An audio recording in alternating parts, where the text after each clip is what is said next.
We Shall Overcome, written by Mac Lewis, read by 6th grade dual language students. Scene 1, Birmingham, April 1963. We're here at the city jail in Birmingham, Alabama. Dr. Martin Luther King Jr. has just been released. Here comes City Commissioner Eugene Connor. Mr. Connor, why was Dr. King arrested? He broke a court order banning protests. How many others have been arrested? Just a few hundred so far. What will happen if the march is continued? Blood will run in the street.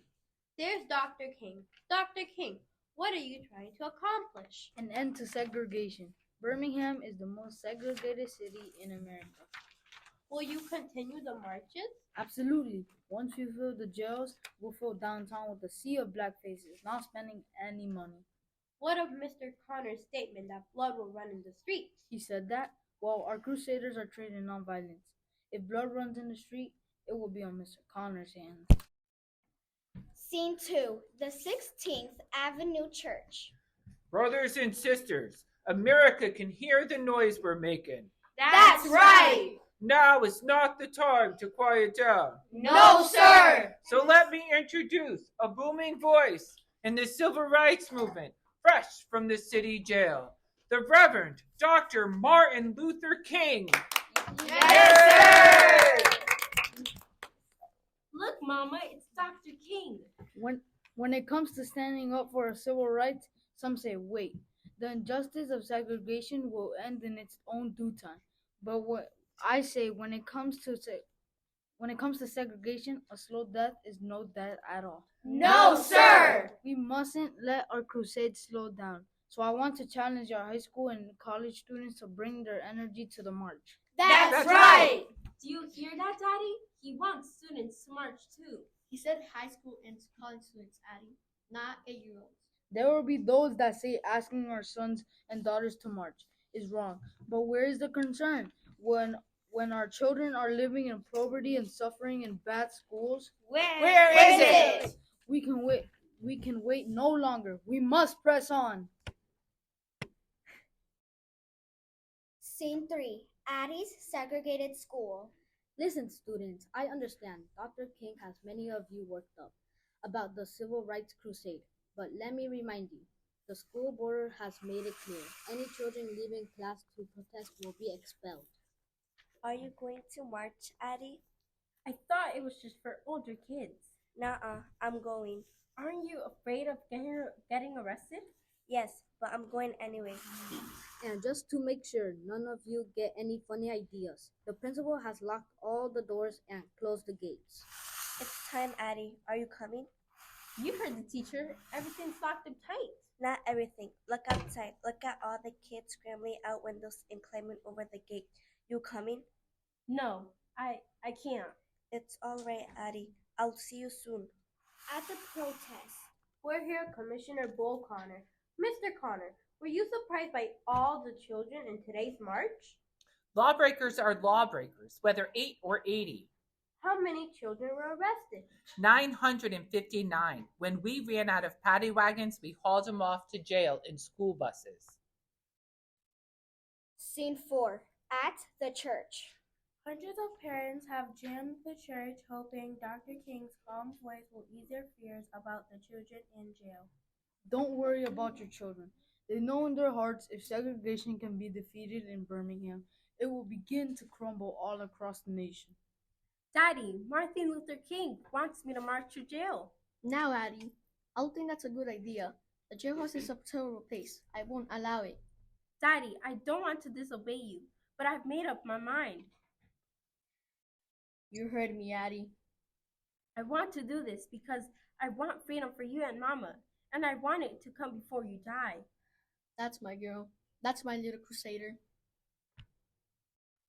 Scene 5, the next morning. Nearly 2,000 children have gathered at the 16th Avenue Church to march. Inside, they've been instructed on King's policy of nonviolence.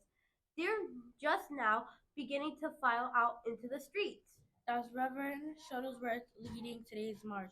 What spirited singing! It's the old gospel hymn, We Shall Overcome. What's going to happen, Mama? They'll just march us into the paddy wagons, Addie. Don't be afraid. It's my duty to inform you that it's against the law to protest. You are ordered to go home. Just keep marching and singing, Addie. We shall overcome. We shall overcome. We shall overcome someday. Mama, what's the fire department doing here? Oh my, don't let go of me, Addie. Now listen here. We set up these high-pressure fire hoses. Trust me, you don't want to get hit with a blast from one of these. Oh, deep in my heart, I do believe we shall overcome someday. Go home or you're gonna get wet. Let him have it. I can't believe my eyes. The city has turned fire hoses on the protesters. The first blast hit Renberg Shuttlesworth in the chest, blowing him across the street. Why are they doing this, Mama? They don't want to arrest us because the jails are already full, but they want to stop us from getting downtown. Keep it coming, boys. We need to run, Addie. No, Mama. We need to overcome. The brave songs have turned into screams as blasts of water sweep old people and small children off their feet. Oh my! Even as I speak, a child is being rolled down the street by the spray of a fireman's hose. Bring on the dogs. It's too dangerous now, Addie. The police dogs will chew us up. I fear we're on the verge of a riot. Commissioner Connor has ordered police dogs on the protesters, yet still the marchers pour from the church. What courage in the face of carnage! We've arrested as many as we can. The others have broken into smaller groups, and Shuttlesworth was just carried away in an ambulance. I wish he'd been carried away in a hearse. Scene 6. The next morning before the march. Dr. King, in just a few days, the police have arrested 2,500 demonstrators, most of them children. Never before have so many been arrested for the cause of freedom. Newspapers around the country are calling it the Battle of Birmingham. The courage and conviction of our students have made this our finest hour. We did not fight back, but we did not turn back. Let's go, Addie. We're following Reverend Billups today. What is it you want, little girl? Why are you marching? Freedom! Freedom! Freedom! We want freedom! There's a blockade. Why did everyone stop singing? Why is it suddenly so quiet? Mama, I'm scared. Me too, sweetie. Turn on your water! Turn loose your dogs! We are here until we die, but we shall overcome someday. And perhaps the moment of greatest tension during these protests, the marchers have begun to kneel in peace and song. Kneel down, Mama. Let him have it. Oh, deep in my heart, I do believe we shall overcome someday. I said let him have it. Fire those hoses. They're not firing. Look, Mama, they're just standing there. I can't believe what I'm seeing. It's as if the policemen and firefighters have fallen into some sort of trance. They've ignored Connor's orders and are standing dumbstruck. We shall overcome. We shall overcome. We shall overcome someday. Yesterday's violence has become today's miracle. Around me, a few at a time, the marchers are climbing to their feet and calmly proceeding. Come on, Mama, let's go. Past snarling dogs and a cursing bull Connor, these marchers, most of them barely out of grade school, are passing through the blockade.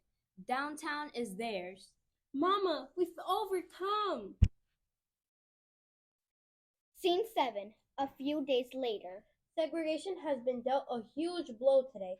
According to an announcement, local business leaders have agreed to Dr. King's demands. But the troubles here are far from over. A bomb has destroyed the home of Dr. King's brother. And this just in a show of support for the crusade, President Kennedy has just sent 3,000 federal troops to keep the peace. Despite Dr. King and President Kennedy's effort, several weeks later, 4 young black girls, including my friend Denise, were killed when someone bombed a Sunday school. The price of freedom had been great, but as Dr. King predicted, When segregation ended in Birmingham, it began to crumble all across America.